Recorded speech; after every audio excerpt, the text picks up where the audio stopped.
ایک گدھے کی قیمت 30 سے 40 درہم ہے۔ اے مونسا، گدھے کی قیمت 15 درہم سے زیادہ نہیں ہے، پھر یہ لالچ کیوں؟ خدا کی قسم آپ نے بالکل سچ کہا ہے۔ جس شخص نے میرے گھر میں پناہ لے رکھی ہے وہ کافی بوڑھا ہے، اس لیے مجھے کچھ اور درہم کی ضرورت ہے تو میں نے بڑھا کر قیمت بتا دی۔ اندازہ نہیں تھا کہ آپ کو قیمت پتہ ہوگی۔ گدھے کی قیمت تمہیں دوں گا 1000 درہم۔ یقیناً آپ خلیفہ مسلمین ہوں گے۔ صحیح کہا مونسا، میں مامون ہوں۔ کیسے پہچانا تم نے مجھے؟ خلیفہ کے علاوہ دنیا میں کون ایک گدھے کی قیمت 1000 درہم دے سکتا ہے؟ بتائیے خلیفہ مامون۔ خدا کی لعنت ہو اس پر، کیوں میری جان کی دشمن بن رہی ہے یہ لڑکی؟ یا میرے اللہ!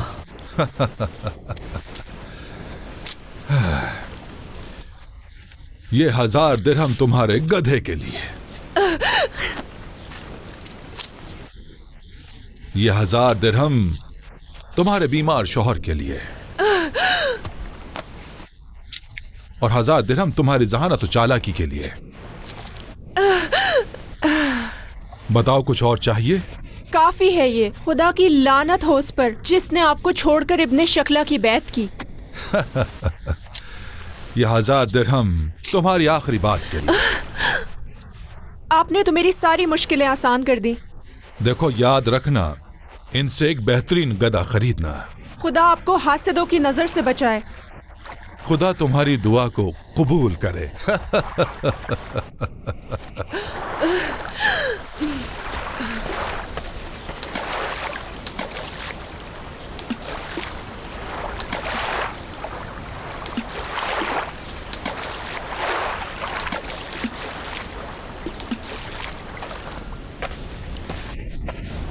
ابرام، ابرام، کہاں چھپے بیٹھے ہو تم؟ کہاں چلے گئے تھے؟ میں آگے کی طرف گیا تھا۔ دیکھو مجھے اتنے سارے درہم ملے ہیں۔ کس نے دیے؟ خلیفہ مسلمین مامون سے۔ کتنے بدقسمت ہو تم، اگر تم میرے ساتھ وہاں ہوتے تو تمہیں بھی ملتے۔ صحیح کہا، میں واقعی میں ایک بدقسمت انسان ہوں۔ اب ان سامان کا کیا کرنا ہے؟ تمہیں ابھی بھی کام کی پڑی ہے۔ یہ دیکھو، یہ 1000 درہم تمہارے لیے ہیں۔ میرے لیے؟ اب رام، تم نے ابھی تک مجھے پہچانا نہیں ہے۔ انہوں نے کہا یہ 1000 درہم تمہارے شوہر کے لیے ہیں۔ تمہیں کتنے دیے؟ 4000 درہم دیے ہیں۔ 1000 گدھے کے لیے، 1000 میرے لیے، 1000 تمہارے لیے۔ اور باقی کس لیے؟ کاش تم جان سکتے۔ اب بتاؤ بھی۔ میں نے ان سے کہا تھا کہ خدا کی لعنت ہو اس پر جس نے آپ کو چھوڑ کر ابن شکلہ کی بیعت کی۔ تمہاری بھی کیا بات ہے؟ بنی عباس پر لعنت کیوں بھیجی؟ اکثر لوگوں نے ان کی بیعت کا شرف حاصل کیا ہے۔ ایسے کہہ رہے ہو جیسے تم ہی ابن شکلہ ہو۔ نہیں، ایسا بالکل نہیں۔ ایک گلوکار کے علاوہ کچھ نہیں ہوں، بس ادھر ادھر گاتا ہوں میں۔ اب رام، تمہارا میرے نزدیک ہونے کی بھی یہی وجہ ہے کہ تم ایک گلوکار ہو اور تمہاری آواز بہت اچھی ہے۔ چلو آ جاؤ۔ اللہ مجھے صبر دے۔ شیعوں کے حالات اتنے بدتر کیوں ہیں؟ استاد محترم، اس معاملے کا کوئی حل نہیں ہے؟ کیونکہ ہم پکے شیعہ جو نہ ہوئے۔ مگر کیسے؟ ہم تو ائمہ اطہار علیہ السلام پر عقیدہ رکھتے ہیں۔ میں نے خواص کے سلسلے میں پہلے واضح بیان کیا تھا، بہت کم ہیں جو ان میں سے آزمائش میں کامیاب ہو پائے، جیسے معلّہ بن خنیس جو میرے والد امام صادق علیہ السلام کے وکیلوں میں سے تھے، وہ قتل ہو گئے، لیکن اسرار آل محمد کو کسی پہ اشکار نہ کیا۔ داؤد رقی اور علی بن یقطین کے ساتھ بھی یہی کیا گیا۔ جی میں انہیں پہچانتا ہوں، وہ ہارون کے نمائندے تھے۔ ان ظالموں کو خدا سزا دے، ان دونوں نے بہت ظلم کیے ہیں۔ احمد، جلد بازی میں فیصلہ نہ کرو۔ وہ میرے والد امام صادق اور میرے بھائی امام کاظم علیہ السلام کے نزدیکی صحابیوں میں اور ان کے اسرار کے محافظ تھے۔ شیعوں اور ان دو اماموں کے لیے ان کی خدمات بے مثال تھیں۔ انہوں نے اپنے فرائض کو اس طرح پوشیدہ رہ کر انجام دیا کہ ان کی وفات کے چند سال بعد بھی تم ان کو نہ پہچان سکے کہ وہ کون تھے۔ اس معاملے میں صرف خدا ہی علم رکھتا ہے۔ خدا شاہد ہے کہ انہوں نے شیعوں کو کن کن مصیبتوں سے بچایا اور امام کاظم کے لیے کیا کیا خدمات انجام دیں، لیکن اس طرح کے خاص افراد کم ہیں، اور بہت سے افراد ایسے ہیں جو اپنے نفس کی حفاظت نہ کر سکے، اور وہ پاکیزہ لوگوں میں سے ہرگز نہ تھے۔ انہوں نے دنیا کے چکر میں دین کو بیچ ڈالا، جیسے مروان بن زیاد قندی، ابو حمزہ اور بھی دوسرے افراد کہ جنہوں نے 2 اماموں کی خدمت تو کی لیکن اپنے نفس پر قابو نہ رکھ سکے۔ پہلے بھی کچھ لوگ ایسے تھے جنہوں نے اہل بیت علیہم السلام کی اسرار کو پوری طرح فاش کیا۔ کاش کہ وہ لوگ دنیا کے پیچھے جانے کے بجائے اپنے نفس پہ قابو رکھتے اور اہل بیت علیہم السلام کے وفادار رہتے۔ کیا سمجھے؟ محترم، آپ اس چیز کے عین گواہ ہیں۔ امام کے سلسلے میں وکالت کی طرف سے کچھ بتائیں۔ آئمہ اطہار بعض اہم مسائل کو عمومی طور پر تمام وکلا سے بیان فرماتے ہیں۔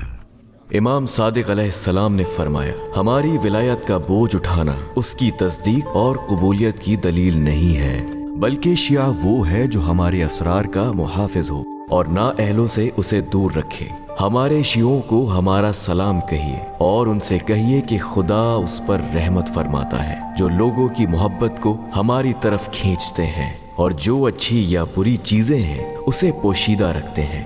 خدا کی قسم، ہماری دشمنی ناسبیوں سے اتنی نہیں جتنی ان سے ہے جو ہمارے اسرار کو فاش کرتے ہیں۔ خدا تم سب کی حفاظت۔ الہی آمین۔ اگر بات ایسی ہی ہے تو ہم اہل بیت کے وکیلوں کی ذمہ داری بہت سنگین ہے۔ ممکن ہے کہ امام کی جان ان اسرار سے جڑی ہو جو کسی اور شخص کے علم میں ہے، جیسا کہ فرزند رسول خدا صلی اللہ علیہ وآلہ وسلم صلی اللہ علیہ وآلہ کہ آپ سے پہلے کے افراد بھی ایسے حالات میں وکالت و نمائندگی کے فرائض کو انجام دیتے تھے کہ خلیفہ کے قریبی افراد میں سے ہوتے تھے، اور شاید دوسرے وکلا کے نام بھی ان کے پاس تھے، لیکن وہ امام کے ساتھ وفادار اور حکم کے تابع رہتے تھے۔ صحیح فرمایا۔ اسی وجہ سے جو افراد ہم سے قریب ہیں ان کی آزمائش اور خطرہ زیادہ ہے، لہٰذا خیال رکھیں کسی مشکل سے دوچار نہ ہو۔ اگر آپ ہماری وکالت اور نمائندگی کا کام صحیح طرح سے انجام دیں گے تو ہمارا پیغام پھیلے گا اور شاید بہت جلد ہم اپنے خدائی مقاصد تک پہنچنے میں کامیاب ہوں گے۔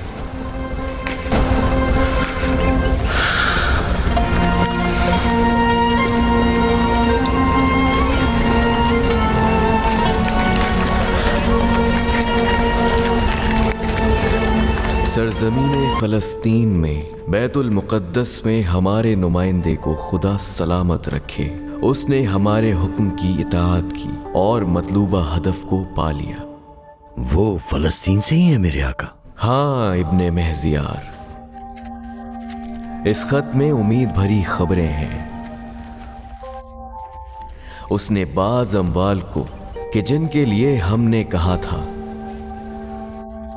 ہمارے لیے بھیج دیا ہے، اور ہم انہیں مستحقین تک پہنچا دیں گے انشاءاللہ۔ خداوند آپ سب کو ہماری ولایت پر ثابت قدم رکھے۔ الہی آمین۔ میرے مولا، عقائد کے مناظرہ میں ہم کیا کریں؟ اگر مہارت نہیں ہے تو مناظرہ نہ کیجیے۔ کچھ افراد آپ کی امامت کے سلسلے میں شک کرتے ہیں اور دوسروں کی باتوں میں آ کر قرآن کے نازل ہونے میں اور اس کے نزول کی کیفیت میں شک و تردید کا شکار ہیں۔ وہ لوگوں کو باطل کی طرف دعوت دیتے ہیں اور ظالم حکمرانوں کی حمایت کرتے ہیں، وہ بھی دلیل کے ساتھ میرے مولا۔ کیا آپ بھی شک میں مبتلا ہیں؟ خدا کی پناہ ہے میرے مولا، میں کبھی شک میں مبتلا نہیں ہوا ہوں، لیکن ڈر رہا ہوں کہ کہیں لوگ ان کے باطل نظریات کا شکار ہو جائیں۔ شیطان تو وسوسے کرتا ہے۔ ان کے ساتھ بہترین طریقے سے گفتگو کیجیے، اس کے علاوہ کوئی بھی طریقہ صحیح نہیں ہے۔ اس کے لیے بھی علم کا ہونا لازمی ہے، ورنہ اس کا نقصان کہیں زیادہ ہے۔ حضرت ابراہیم کی طرح گفتگو کیجیے، جس طرح انہوں نے ستارہ پرستوں، چاند پرستوں، بت پرستوں، سورج پرستوں کے ساتھ کیا، اور امام جعفر صادق علیہ السلام کے شاگردوں کی طرح کہ ہر ایک کا اپنا طریقہ تھا۔ کبھی کبھی تو وہ باطل کو باطل سے جواب دے کر زیر کرتے، اور کبھی عقل اور دلیل سے، اور کبھی ہماری حدیثوں سے کہ یہی بہترین طریقہ ہے۔ شکر ہے یا رب، تیرا شکر ہے پروردگارا۔ اگر گفتگو اور مناظرے میں کامیابی چاہتے ہو تو ہمارے جد کے وہ بیانات جو مختلف افراد سے جیسے شامی اور مصری شخص کے ساتھ کیے ہیں ان کی طرف رجوع کرو۔ یہ سب اہل بیت علیہم السلام کے بعض اسرار ہیں۔ مجھے معلوم ہے وہ بھی آپ کے خاندان میں سے ہی ہیں۔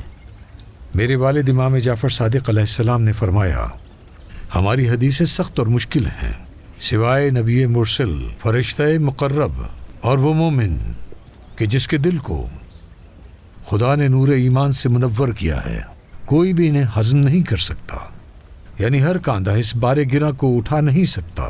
میں صرف ایک واقعہ بیان کرتا ہوں۔ یونس ابن عبد الرحمن کو جانتے ہی ہوگے، وہ ہر ایک کی نگاہ میں محترم ہے، اور وہ امام جواد علیہ السلام، ان سے پہلے امام رضا علیہ السلام کے بہت قریبی افراد میں سے تھے۔ ایک دن امام رضا علیہ السلام کے پاس بیٹھے تھے کہ بصرہ سے کچھ افراد امام کے پاس آئے۔ امام نے یونس کو ایک پردے کے پیچھے جانے کو کہا اور کسی بھی طرح کے رد عمل سے اسے منع فرمایا۔ وہ لوگ امام کے پاس آئے اور یونس پر مختلف تہمتیں لگانا شروع کر دی۔ امام سر جھکائے ان سب کی تمام باتوں کو سن رہے تھے۔ سب کے جانے کے بعد امام نے انہیں پردے کے پیچھے سے باہر آنے کو کہا۔ یونس باہر آئے، ان کی آنکھوں میں آنسو تھے اور وہ رو رہے تھے۔ امام رضا علیہ السلام نے فرمایا جو کچھ انہوں نے تمہارے بارے میں کہا اس کی پرواہ بالکل بھی نہ کرو، کیونکہ تمہارا امام تم سے راضی ہے۔ دیکھو ایک صاحب اسرار کن کن چیزوں کو برداشت کرتا ہے۔ صاحب اسرار تحمل اور بردباری کی ایک اعلیٰ مثال ہوتا ہے، نہ انہیں حزن ہوتا ہے نہ ملال ہوتا ہے، تحمل سے وہ سب برداشت کر جاتے ہیں۔ استاد میری گزارش ہے وکالت کی ذمہ داریوں کو مزید بیان کریں۔ ہمارے ائمہ اپنے وکیلوں کے ساتھ بیٹھتے اور ان کے سوالوں کی جواب دے کر ان کی مشکل حل کرتے۔ میرے آقا، شہر اہل بیت یعنی شہر قم میں جو آپ کے وکیل زکریا ابن آدم ہیں، ان کے سلسلے میں سوال کرنا چاہتا ہوں۔ پوچھو ریان۔ گویا انہوں نے مالیات بھیجنے میں پہلے ٹال مٹول کی ہے اور بعض احادیث کی سند میں بھی ان کا نام ہے۔ یہ سب باتیں مجھے بے چین کر رہی ہیں۔ آپ کا ان کے بارے میں کیا خیال ہے؟ میرے مولا، کیا وہ آپ کی نظر میں قابل قبول ہیں؟ انہوں نے قم میں اپنی وفات کے وقت اپنے بعد حسن ابن محمد کو اپنا وکیل بنایا ہے۔ کیا قم کے شیعہ ان کی طرف رجوع کر سکتے ہیں؟ خدا ان پر رحمت کرے۔ آپ کی مراد کیا ہے؟ خدا کی رحمت ہو ان پر۔ کیا آپ کے بھیجے ہوئے 2 افراد سے ان کے قابل اعتماد ہونے پر سوال نہیں اٹھے گا میرے مولا؟ خدا کی رحمت اور سلامتی ہو ان پر۔ جس دن وہ دنیا میں آئے اور جب وہ دنیا سے جائیں گے اور جس دن وہ دوبارہ زندہ کیے جائیں گے، وہ دنیا سے اس حالت میں گئے کہ ان کا ایمان ثابت تھا اور انہوں نے کبھی بھی عہد شکنی نہیں کی، لیکن انہوں نے جس شخص کے لیے وصیت کی ہم انہیں آپ سے بہتر جانتے ہیں۔ زکریا نے اس سلسلے میں کوئی غلطی نہیں کی ہے، وہ ہماری طرف سے تائید شدہ ہیں۔ خدا کا شکر ہے کہ ان کا انجام اچھا ہوا۔ خدا ہمیں اور انہیں آپ کے ساتھ محشور فرمائے۔ میرے مولا، کہو اے علی۔ ایک بار پھر آپ سے درخواست کروں گا، اہواز میں خدمت سے مجھے معاف فرمائیں۔ آپ سے دوری میرے لیے واقعی بہت سخت ہے، میں یہیں رہنا چاہتا ہوں۔ خدا جنت الفردوس میں اعلیٰ مقام عطا کرے انشاءاللہ۔ البتہ یہ میری ذاتی گزارش ہے میرے مولا، آپ جو کہیں گے میں اس پر راضی ہوں۔ اے علی، اہواز جائیے، وہاں آپ کے لیے دنیا و آخرت کی بہترین جگہ ہے۔ اہواز اور بصرہ کے اطراف کے لوگوں کو آپ کی ضرورت ہے۔ انہوں نے ہمدان کے وکلاء کی مشکلات بھی دور کر دی ہے، اور ہمارے شیعوں سے کہنا کہ خمس ان اموال اور نفس کے پاک ہونے کی غرض سے ان پر واجب ہوا ہے۔ سر آنکھوں پر میرے مولا۔ سوال پوچھنا تھا مولا، پوچھو عبدالعظیم۔ اس قول کے بارے میں جس میں خدا نے فرمایا بسم اللہ الرحمن الرحیم، اور وہ چیز جو غیر خدا کے نام پر ذبح کی گئی ہو۔ صدق اللہ العلی العظیم۔ اے عبدالعظیم، غیر خدا کے نام پر جو چیزیں ذبح کی جاتی ہیں ان سے مراد وہ حیوانات ہیں جو کسی بت یا درخت یا اسی طرح کسی اور چیز کے لیے ذبح کیے گئے ہوں کہ جسے خدا نے حرام قرار دیا ہے، جس طرح مردار، خون اور سور کے گوشت کو حرام کیا ہے، لہٰذا اگر کوئی مجبوری کی حالت میں مردار کھائے تو اس پر کوئی گناہ نہیں ہوگا۔ فرزند رسول صلی اللہ علیہ وآلہ وسلم، خدا کا اس سے کیا ارادہ ہے کہ جیسے وہ فرماتا ہے بسم اللہ الرحمن الرحیم، اور جو لوگ ان میں سے باغی اور نافرمان نہ ہوں۔ نافرمان سے مراد چور ہے اور باغی سے مراد وہ شکاری ہے جو تفریح اور گناہ کے لیے شکار کرے، وہ اسے اپنے گھر والوں کے لیے نہیں لے جا سکتا۔ ان دو افراد کی سفر میں نہ نماز قصر ہے نہ روزہ چھوڑ سکتے ہیں۔ اور جہاں تک یونس بن عبد الرحمن کی بات ہے تو میں نے اس کی کتاب یوم واللیل کے ایک ایک صفحے کو دیکھا۔ خدا یونس پر رحمت نازل کرے، خدا یونس پر رحمت نازل کرے، خدا یونس پر رحمت نازل کرے۔ جو کچھ اس نے اپنی کتاب میں لکھا ہے وہ میرا اور میرے اجداد کا دین ہے اور سب حقیقت پر مبنی ہے۔ ہم اس سے راضی ہیں، وہ ہمارے چاہنے والوں میں سے ہے۔ ہم اس کے لیے دعا کریں گے، اس کی باتوں پر عمل کرنا گرچہ تمہارے علاقے کے لوگ اس کی مخالفت کریں۔ خدا ان پر رحمت نازل کرے انشاءاللہ۔